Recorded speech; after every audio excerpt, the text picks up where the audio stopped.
The speaker is Brother Pedro Oliveira. Okay. He is a very well known to Sound and headphone. every Indians, not only Indians. He is Oh, I see. well known throughout the world. It might have been correct. So,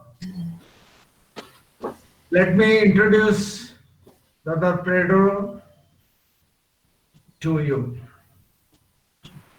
Brother Pedro Oliveira was born in Porto Alegre, Brazil in 1957. He holds a degree in philosophy from Federal University of Rio Grande do Sul. Brother joined in Theosophical Society in 1978 in Brazil. From 1992 to 1996, he was International Secretary of Theosophical Society at Adar. Then, after many years, he became official in charge of the editorial office. Some years back, he was also president of Indo-Pacific Federation. He is the author of a book written by him, N. Siram, A Life of Beneficence and Wisdom. He is at present education coordinator of the Australian section Theosophical Society. He traveled throughout the world in many countries and has been delivering lectures on perennial wisdom, spirituality, mysticism, and comparative religion. Now I invite Brother Pedro to start. 3:38 in Australia. It must be 10:08 in India. Probably in some places. I apologize for the delay. I don't know what happened to the microphone. First of all, I would like to thank Brother Pradeep Mahapatra for this invitation. This is the least costly lecture that I have ever given because I don't need to leave my home.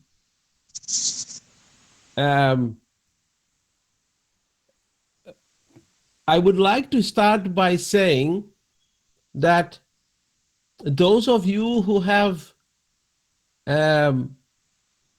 read or studied the Secret Doctrine, which is, as you know, one of the very important books in theosophical literature,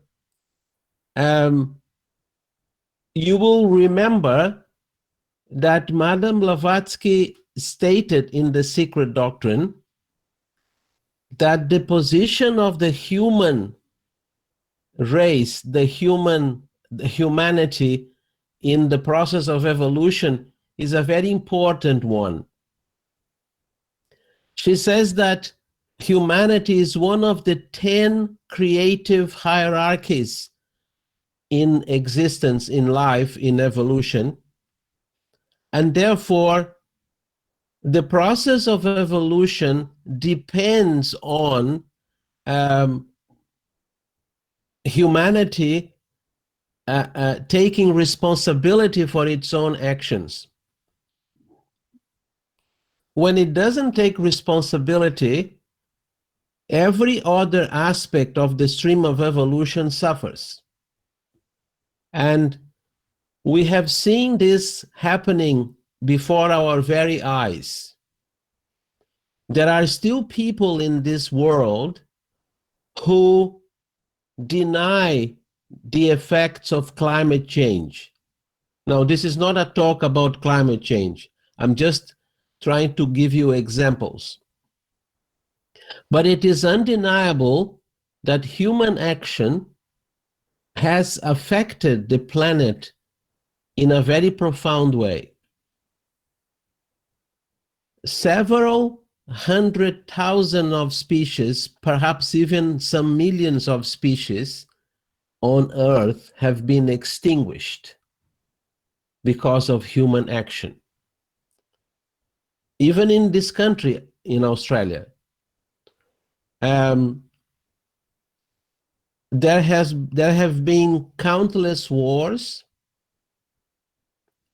both in the ancient world as in the modern world, and within humanity itself, relationships have suffered a great deal. So the human being, that means each one of us, has an enormous responsibility. And at the very core of this responsibility is how the human mind works. Or in other words, how we allow our mind to function. I'm going to share with you some passages from different sources, from different teachers, different authors, that highlight the need for a transformation of the human mind.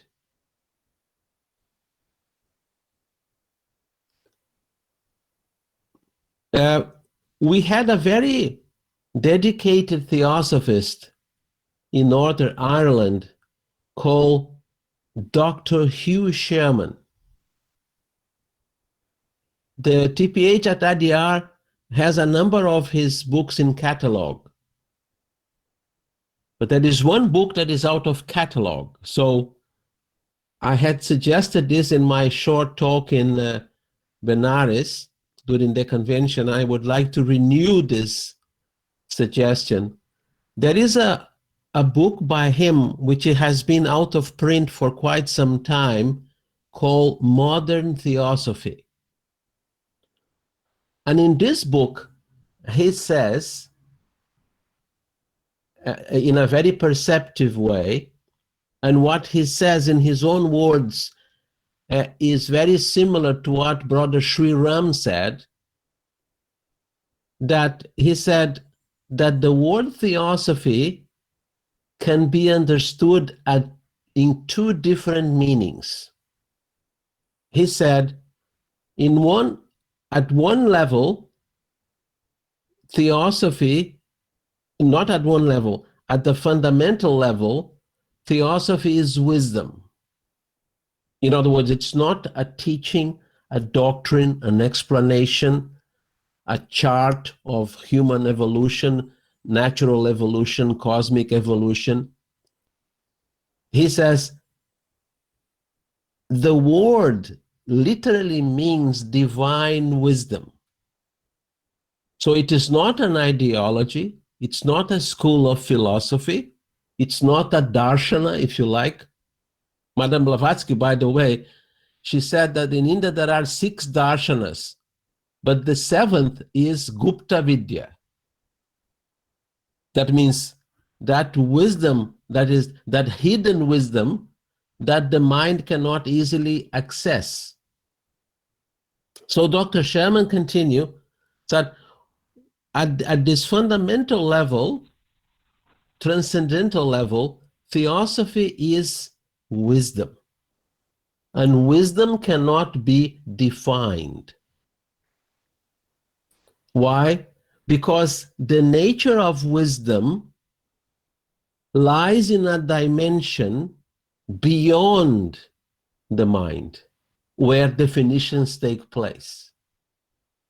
Or as Krishna Ji used to say, the word is not the thing, right? So whenever, it is all right to use concepts and categories, we need that.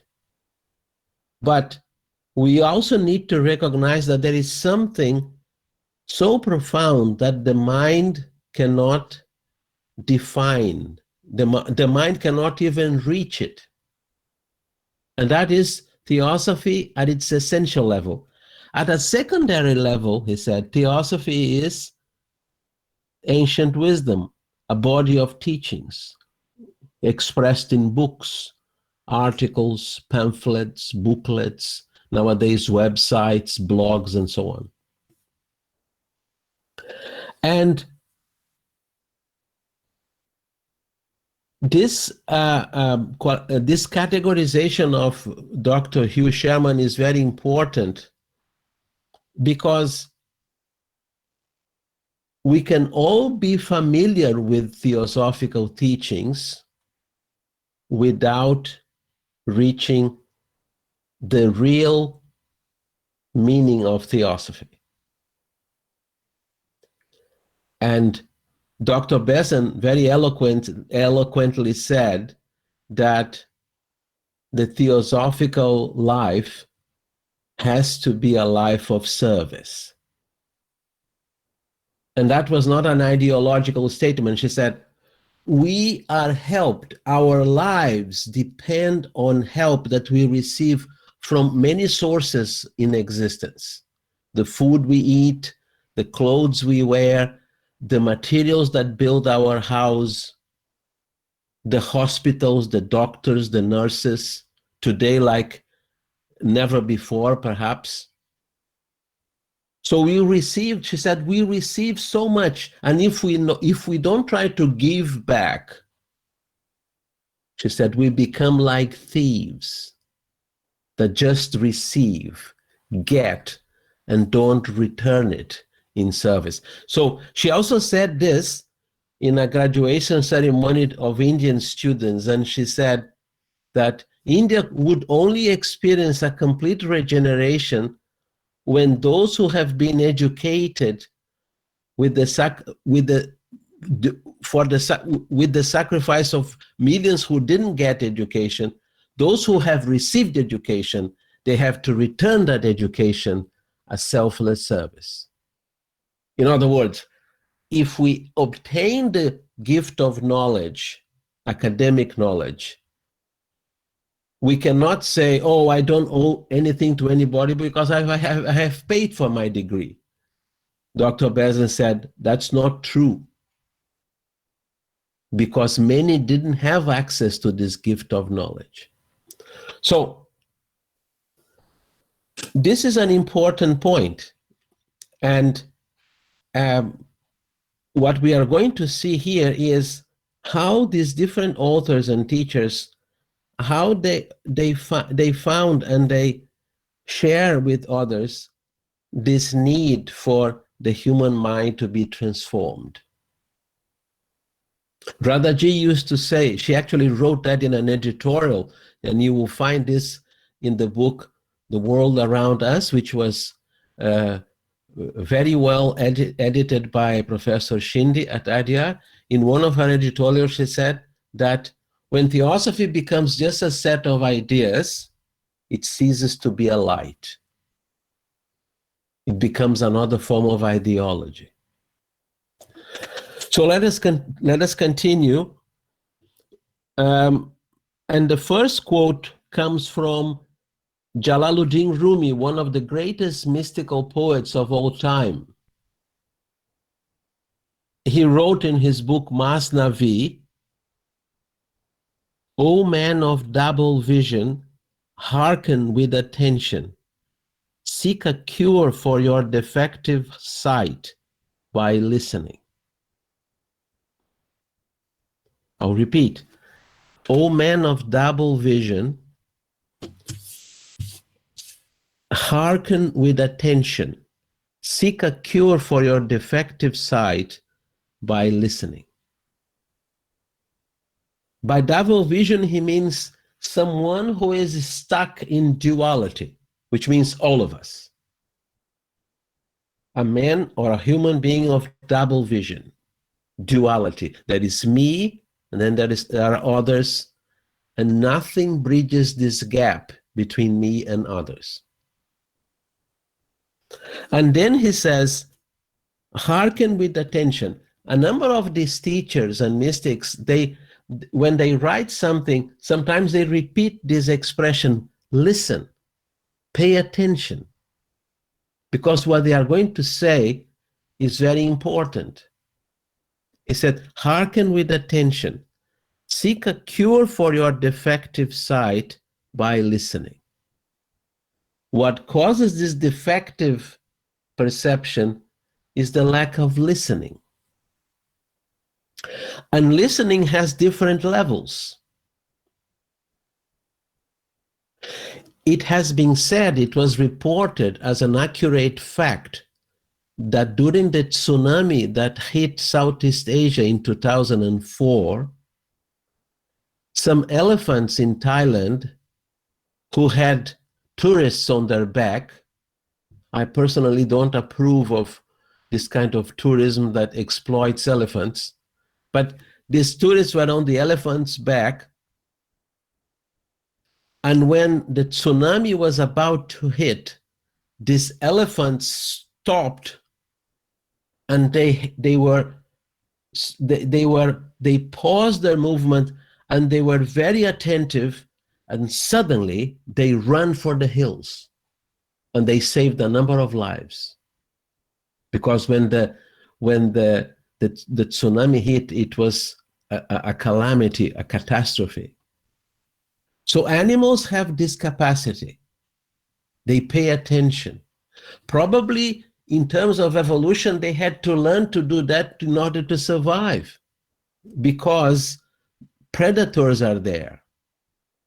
But they have developed this capacity to listen, to pay attention. And that for them is vital. Now, for us, it is important to say that, and you can test the validity of this statement in your own life. In many cases, when we are talking to someone, we are not paying full attention. And when that person is talking, we are already editing in our brain our reply. And therefore, we are not listening. Let alone that in many cases, when people are talking, an argument can easily take place, because besides this lack of attention, there is also this inbuilt foolish tendency to score points on another human being in a conversation. It is said that Winston Churchill was a master of witticisms, and he was a member of the Conservative Party in England. And there was a member of the Labour Party, a lady called Bessie Braddock, who didn't like Churchill. And she didn't miss an opportunity to express her dislike for him.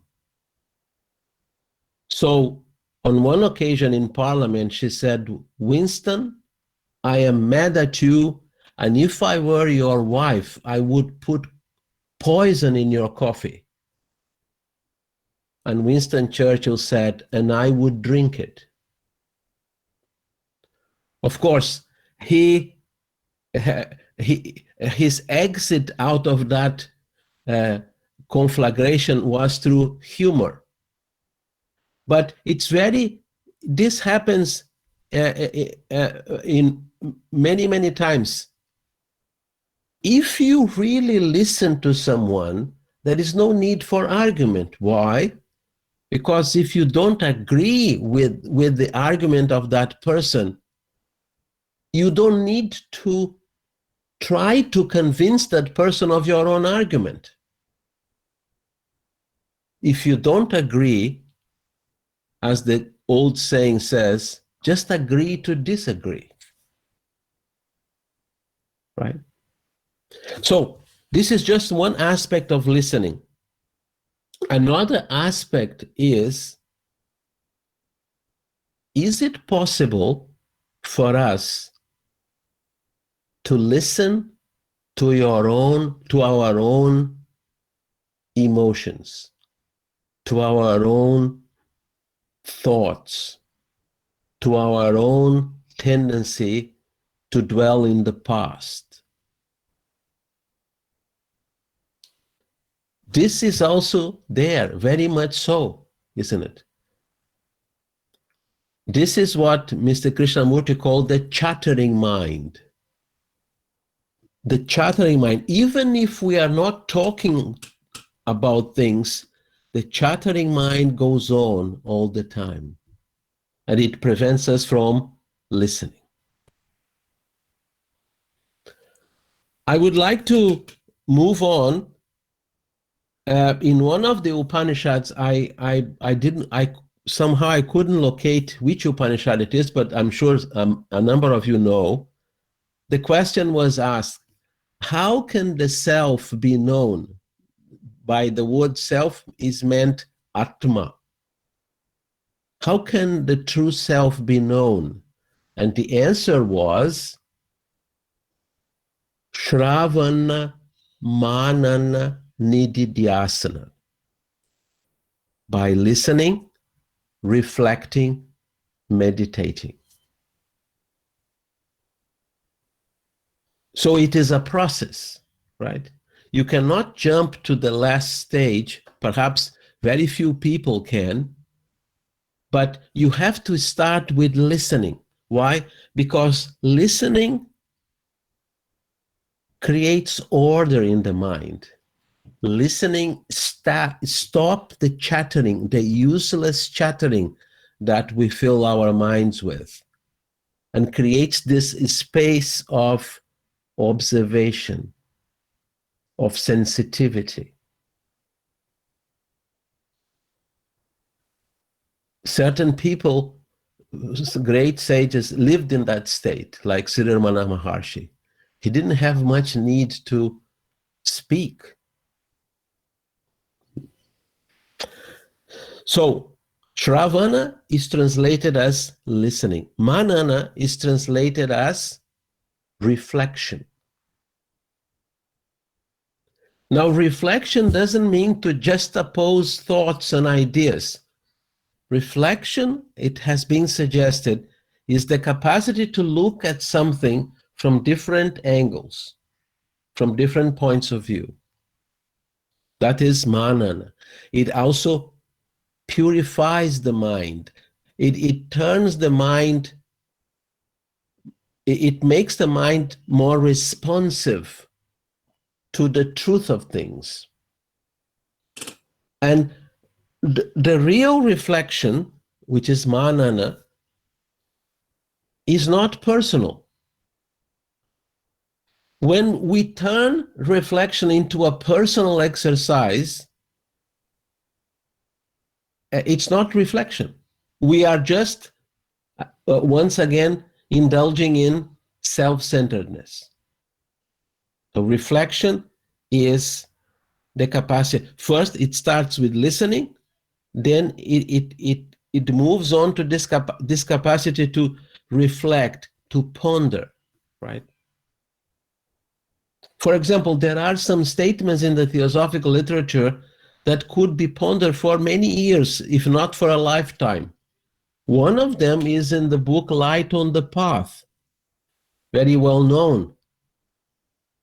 And the statement is, to work for self is to work for disappointment.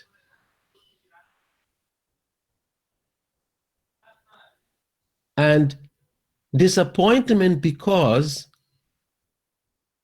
the self in us is a walking bundle of contradictions. We want certain things, we want to avoid others, we want certain things that we cannot have, or when we do get them, we want more. This was the fundamental insight of Lord Buddha, according to the tradition. He could see at a very deep level in human consciousness that The thirst for more experiences is the mother of all suffering. This wanting more. And if the mind is caught in this is what samsara is, isn't it? I did some research and I found a very interesting definition of samsara: aimless wandering. That's what samsara is. It is to live without a purpose, to be tossed to and fro by circumstances, being unable to define a direction in life, and therefore indulging in this pattern again and again until one dies and then is reborn, and those patterns affirm themselves again and again. So samsara is aimless wandering, which means that samsara is our mind. And on the other hand, Nagarjuna, one of the greatest philosophers of Buddhism, Nagarjuna said, paradoxically, samsara is nirvana, nirvana is samsara. The difference is how the mind looks, at the world and at itself. So this is the need for us to really become serious about the transformation of the mind. Now, leaving the Indian tradition for a while, we go to one of the greatest mystics in the Christian tradition, Meister Eckhart, who had this very profound insight. He said, whatever is familiar to you is your foe. Foe means enemy, F-O-E. Whatever is familiar to you is your foe. So if the mind gets accustomed with familiarity, it stops listening, it stops reflecting, it stops contemplating. It has been caught by the enemy of familiarity. Somebody asked an American biologist many years ago for his definition of a tree, and he said, as a biologist, I cannot give any definition of a tree. I can talk about the accidents of a tree, the texture of the bark, the nature of the leaves, the interaction between the tree and the weather, winter, spring, summer, and so on, with the crystals and minerals in the soil, with the wind. But these are all descriptions of what happens to the tree. I can't tell you what a tree is. Why? Because a great European philosopher, Immanuel Kant, said, we cannot think about the thing in itself. You know, that which is that which exists in itself. Perhaps, I don't know if Kant had studied Sanskrit, but that would be more or less a good definition of swarupa, the essential nature of something. We can't describe that. So, whatever is familiar to you is your foe. A mind that is on the way to transformation does not allow this kind of armored concrete of familiarity to deter it, to mold it. This mind is fresh. It keeps looking. It keeps learning. It's a mind that never grows old. The body may grow old. That's part of life. There is no problem in that. but the mind can be alive. Another author from Europe is a Jewish theologian called Martin Buber. He wrote a very important book in the middle of last century called I and Thou, Thou, I and Thou. That means it's a book about our relationship with the sacred, with life. And he said, all actual life is encounter, meeting. Life only exists when there is meeting, connection, encounter. And of course, a conditioned mind stands in the way of this encounter, of this meeting.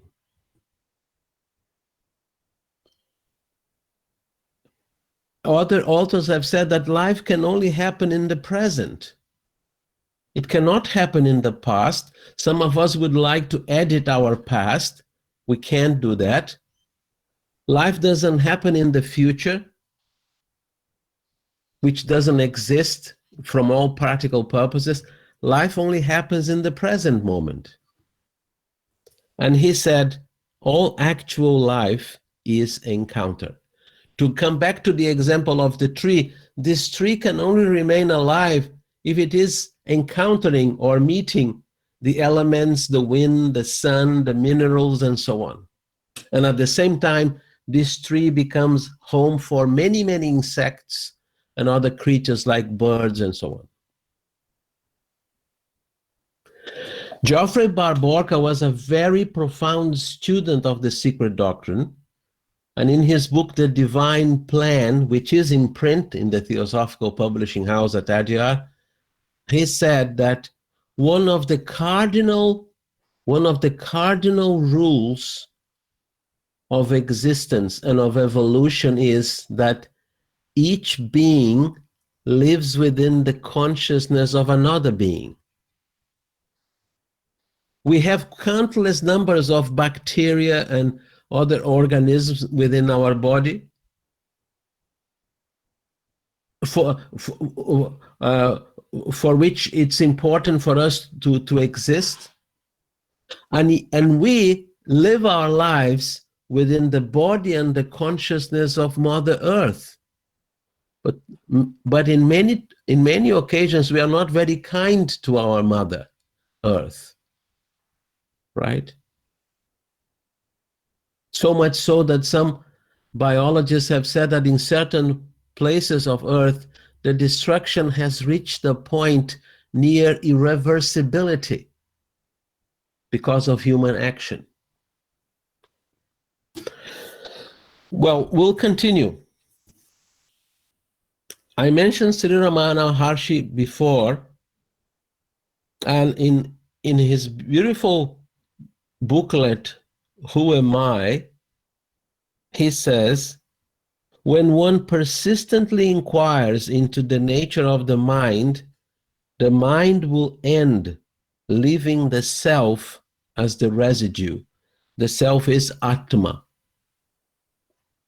So the end of this inquiry, which he called vichara in Sanskrit, investigation, probing, the end of this inquiry, at the end of this inquiry into the nature of the mind ends as it exists today.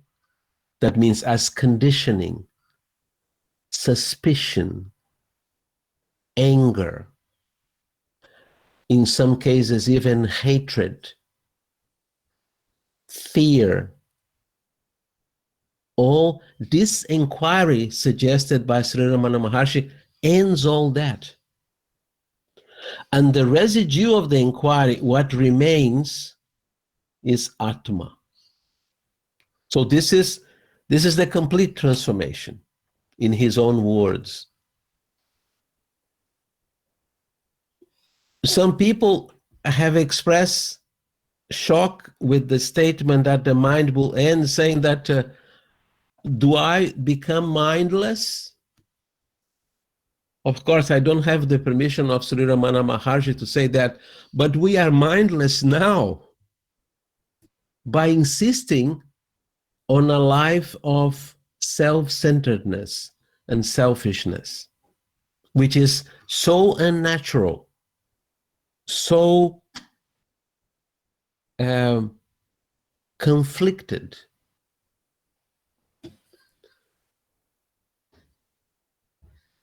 So this is what true inquiry is, according to him. It is an inquiry that causes the mind to reflect on itself more and more, so that gradually all the foundations of selfishness, self-centeredness, pride, conceit, they are gradually dismantled by this inquiry. And what is left? It's who we are, the self-Atma.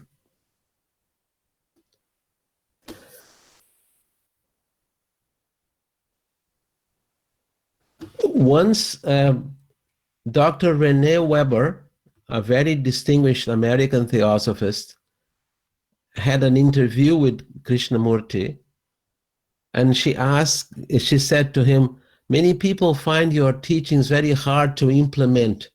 Why do you think that is? And Mr. Krishnamurti said to her, because they don't want it. In other words, they prefer to live their own lives in conditioned grooves and so on. And of course, then they had a full conversation. This is in a book called Questioning Krishnamurti. You can Google it. But the same could be said regarding other teachers, right?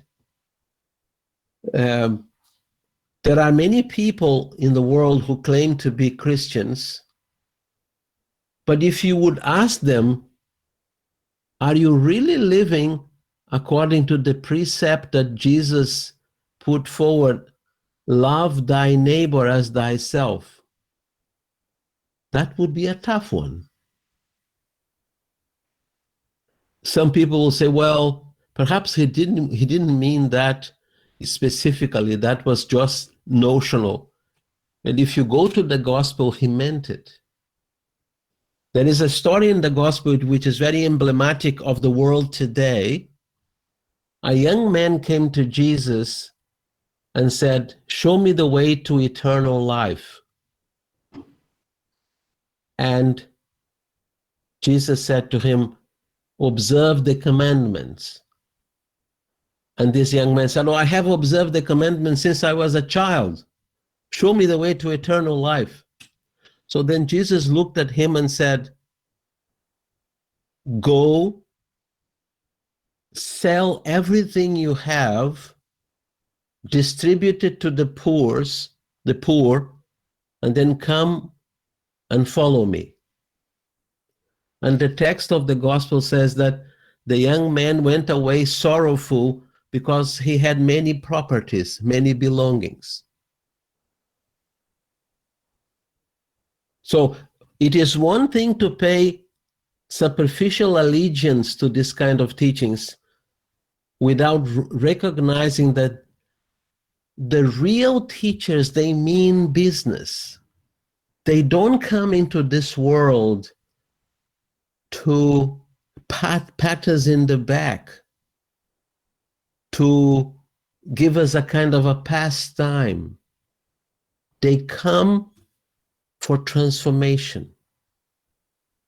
Because probably they have realized that if the human mind doesn't transform itself, there is very little hope for the world. Then we have another statement, very well known, from Light on the Path. Listen to the song of life. Listen to the song of life. And there is an explanatory note there saying that when you first try to listen, you will only hear a cacophony of sounds. Then the book says, stop and listen deeper than that. And the book says, in the very heart, at the very heart, at the very base of your nature, you will find faith, hope, and love. Not at the surface, because at the surface has been rented by the personal mind and it refuses to vacate. But at the very source, at the very heart of our consciousness, there is faith, hope, and love. These are the three words that St. Paul immortalized in his epistle to the Corinthians. So listen to the song of life. And the book also says, if you try to listen in your own heart, you will find this disharmony. If you try to listen in other people's lives and hearts, you will also find the disharmony. He said, stop and listen again. So from the point of view of light on the path, life is not an accident. It is not a random phenomena. Some biologists believe that, impelled by materialism. Life is not a random phenomena. Life is not an accident. It's a song. This is what the book is saying. And the word song brings to mind harmony. And if you can go to a quiet place, and of course, those of us who lived at Adyar, we had an experience every day. The entire place is suffused by the harmony of nature. And I still remember walking with Radha Ji there, how her eyes would see that and her heart would see that. And she said to me that that she feels this harmony of blessedness at Adyar all the time. So this is what life is, according to this great teaching. It's a song. A song also evokes beauty, isn't it? I was exposed to certain devotional songs in India that I can never forget. And they were profoundly beautiful. So that's what life is. So if we could see at least something of this, our own life would be different.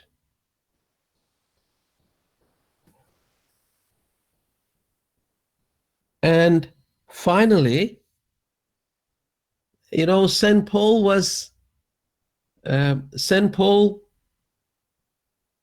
not very popular among quite a number of Christian women because they are upset with him, but because he said that women should wear hats in the church and so on. Of course, I can sympathize with that view, but he was probably mirroring the social custom at that time. As Dr. Ravi Ravindra said, if St. Paul only had written about women in the church, we wouldn't pay attention to him. But he wrote about many other things.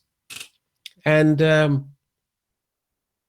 he once wrote to one of the Christian communities that he made himself all things to all people.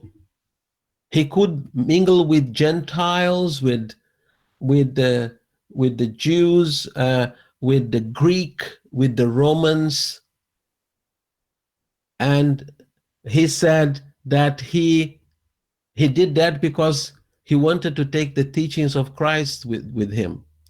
And when he arrived in Athens, there was a controversy there because some people were persecuting Christians.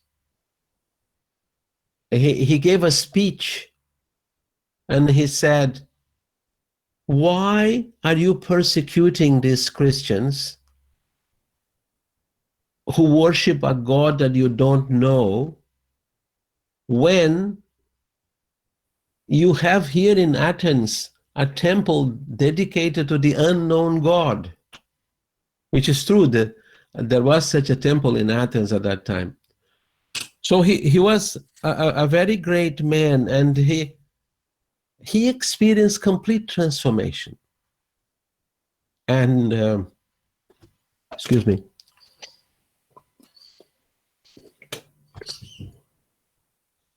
Before he became a Christian, an apostle of Christ,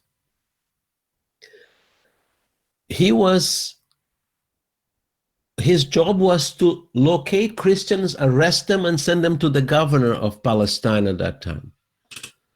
So he was hunting Christians. And so he was on the road to Damascus, which is Syria nowadays. I don't think St. Paul would be able to do that job nowadays because, as you know, there is a very brutal civil war in Syria. So he was on the road to Damascus with others, and suddenly, he said, a light shone over him, a very bright light, and from the center of that light, a voice said to him, "Why do you persecute me, Paul?"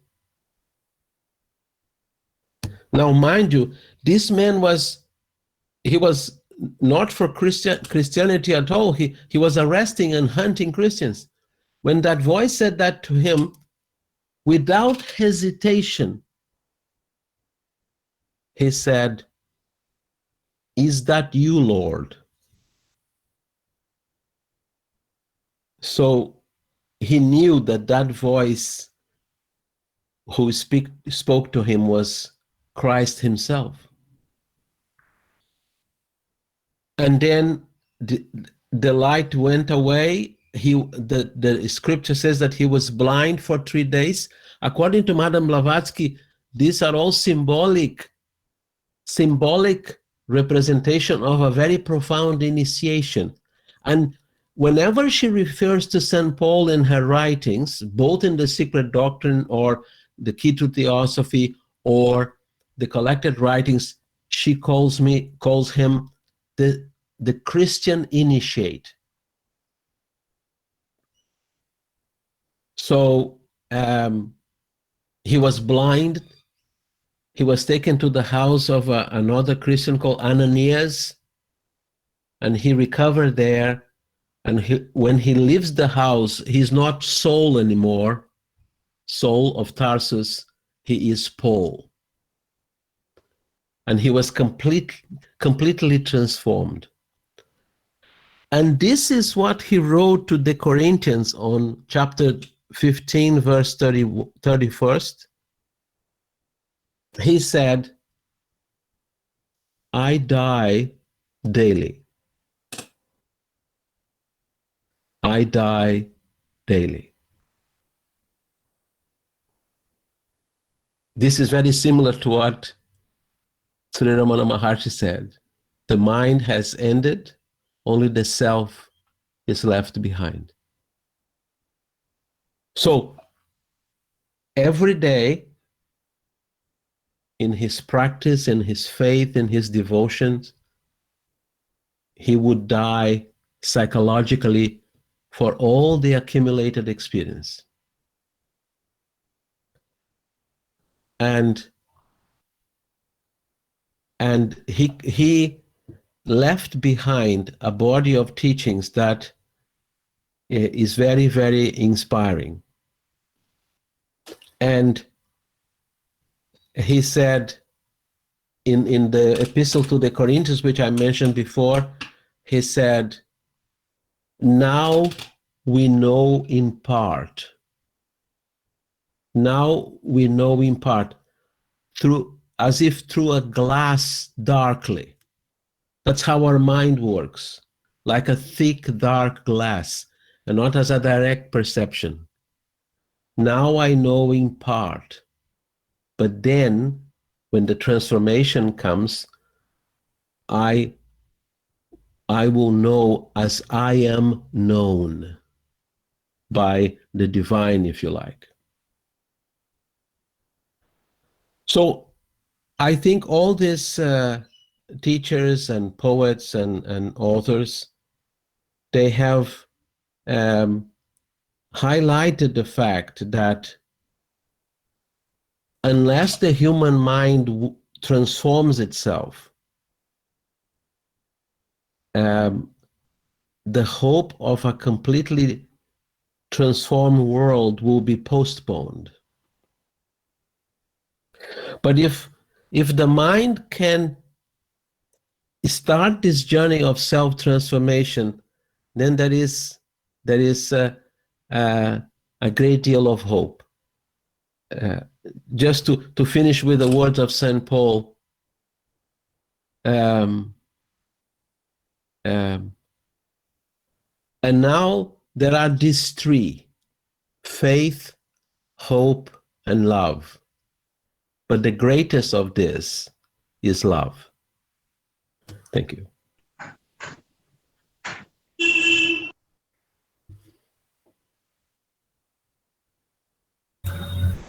Let us observe 1 minute silence. Just ponder over, then we can say.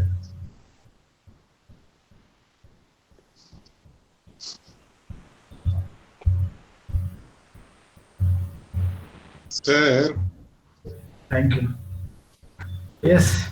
this was an excellent and beautiful presentation.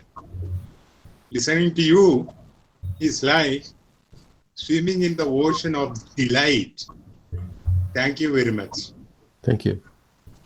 Yeah, everything starts with love and everything ends with love also. Yes.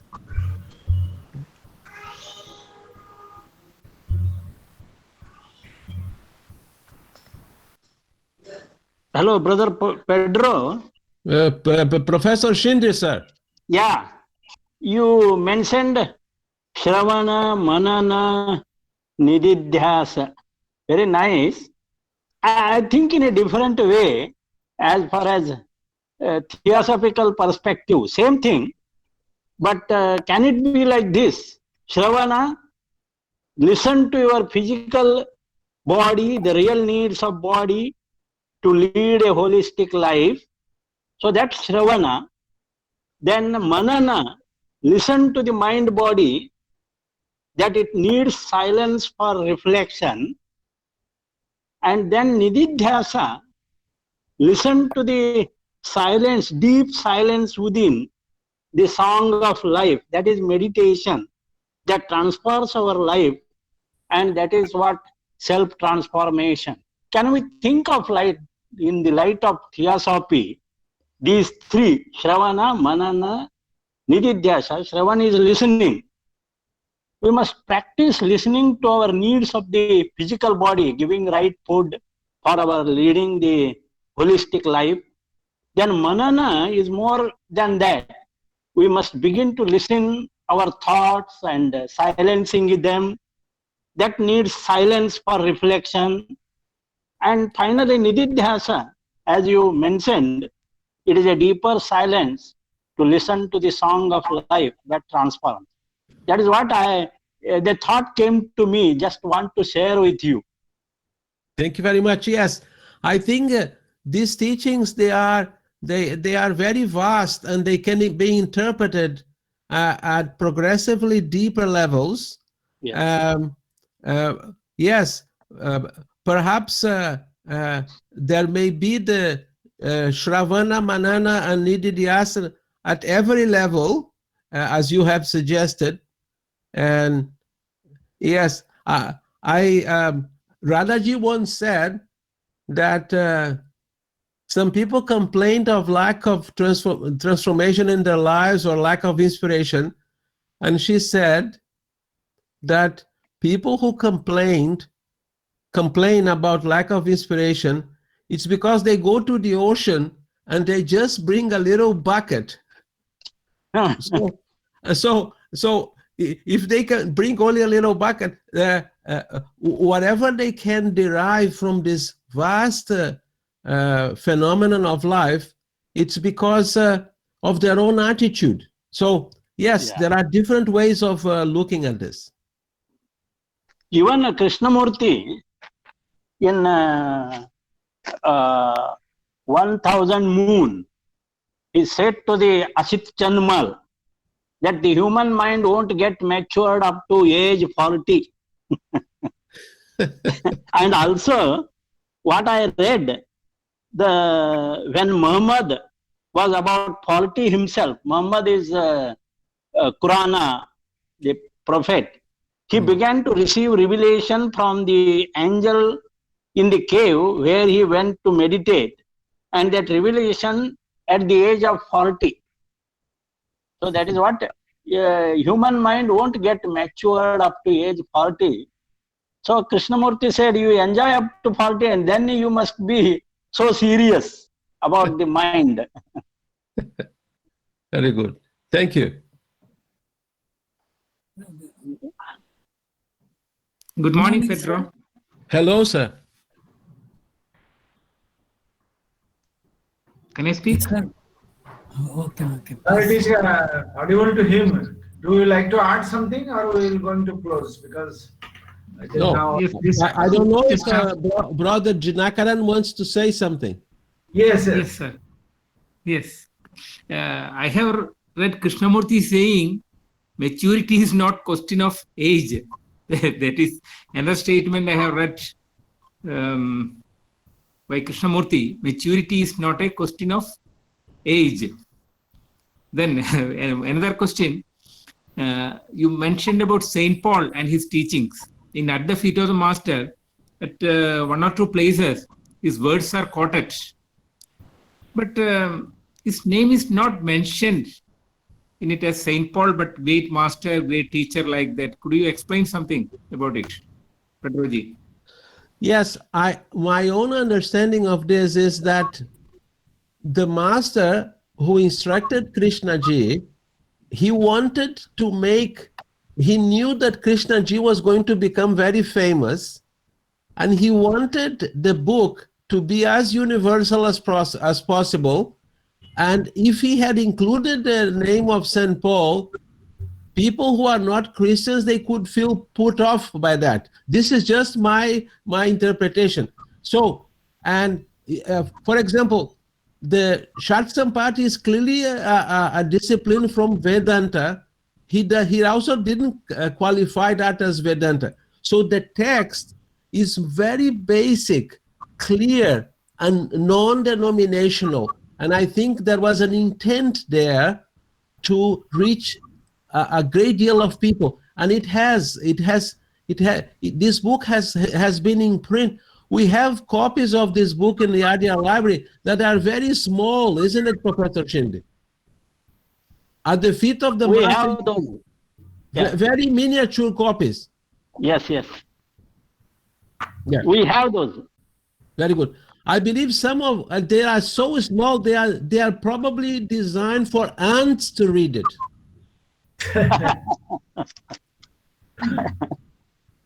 Brother Pedro, can I add something? Yes. Good morning, Pedro. I am Sharan here from Delhi. Yes, sir. How are you? Nice to listen to you after a very, very long time. Yes. My greetings to you and Linda, both. Thank you. As you mentioned about the elephant story and tsunami, I also read it in newspaper that wheresoever the animals were not in chains, they went away to the higher heights. And those animals which were left in the chains, they were made to die. So they had that sense perception in advance, and they went away to the heights to save themselves. I had also read it in the newspapers. Yes. And as you mentioned about love, that which is the essence of everything, Krishnamurti in his talk at Chowpatty, in one of his talks which has come in the book Love and Loveliness, he says that if you don't have love, do what you will. Go to all the temples on earth, enter politics, write books, give lectures, do everything you want to do, but you are a dead human being. On the other hand, if you have love, do what you will. Again, it is in the sense of freedom. There it was a quantity. He says that do what you want to do. There is no risk. There is no conflict, because love is the essence of everything. So if we have love, there is a freedom. We can do anything. Even if I speak something bad to you, if you know that I have love for you, you have love for me, you won't take it otherwise. This is what I thought I will share with you. God bless you. Thank you. It was an excellent talk. Thank you. Good morning, sir. Namaste, Petroji. It's an Yeah. excellent, inspiring talk. Thank you. Thanks a lot. Thank you. Lakshmi from Visakhapatnam. Oh, thank you. Lakshmi from Visakhapatnam. Yeah. Good. I must say that when I visited Andhra Pradesh more than once, but nobody warned me that the chilies in Andhra Pradesh are Agni chilies. But somehow I survived. It is very hot. I'm Sastri from Vellore. May I ask you one thing? Will you please enlighten me on what Nididhyasana? Nididhyasana. What is Nididhyasana? In detail, please explain me. Yes. I asked this question because I my knowledge of Sanskrit is very small. I know a few words. So I asked this question to Mr. G. Naganathan, who was assistant editor of the Theosophist during the 1990s at Adyar. He was very erudite and he was a Sanskrit scholar himself. And he said that Nididhyasana is a kind of he used the word rumination, but he qualified that by saying that it is the capacity to go into deep reflection, but it is a kind of it's not reflection anymore, because you see, listening create orders in the mind. Manana purifies the mind, purges the mind from personal content and so on. But Nididhyasana is a state of almost like contemplation. And in that state, if one may say that tentatively, if, for example, you can practice Shravana, Manana, Nididhyasana to an aphorism you are studying, right? Or a passage or a paragraph, or a tree, if you want, or the sky. And when you reach the level of Nididhyasana, if you are studying an aphorism, like, for example, listen to the Song of Life, Nididhyasana would be a realization that above all discords, all duality, above everything, life is really harmony. So Nididhyasana is a form of direct perception. I have understood in a different way, sir. That is Nididhyasana. For example, in Manana, we repeat and repeat, and slowly we try to go deeper into the meaning of a particular thing we read. According to Viveka Chudamani and interpretations by Sankaracharya, we find in a different way, sir. Recently, I have come across one more interpretation of Nididhyasana. But I need some more time to talk to you. Sir, will you please give me your email so that I can talk to you through that email? Don't worry, I will give you. Don't worry. Anyhow, I wanted to tell you an experience. When I first found out about the teaching of Shravana, Manana, and Nididhyasana, my greatest difficulty was not equated manana with banana, because the personal mind and the proximity of the two words.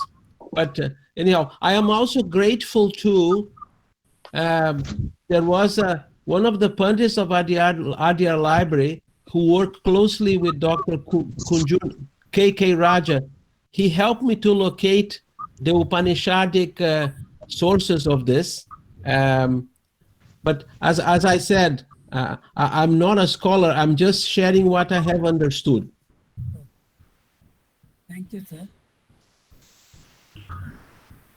Thank you very much, sir. Okay, sir. Yes, sir. We have to close our link. Many thanks to Brother Thank you, Pedro. sir. Nice presentation.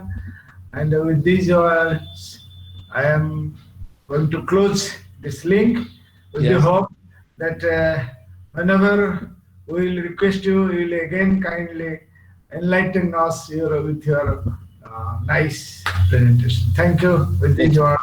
Okay. Thank you, sir. Thank you, Pedro. Thank you. Thank you. Greetings to Adyar and everybody. Yeah, thank you. Thank you, Mahapatra, Thank sir. you to all of you. Thank you to all of you. Thank you, sir. Brother Namaste, Pedro. sir.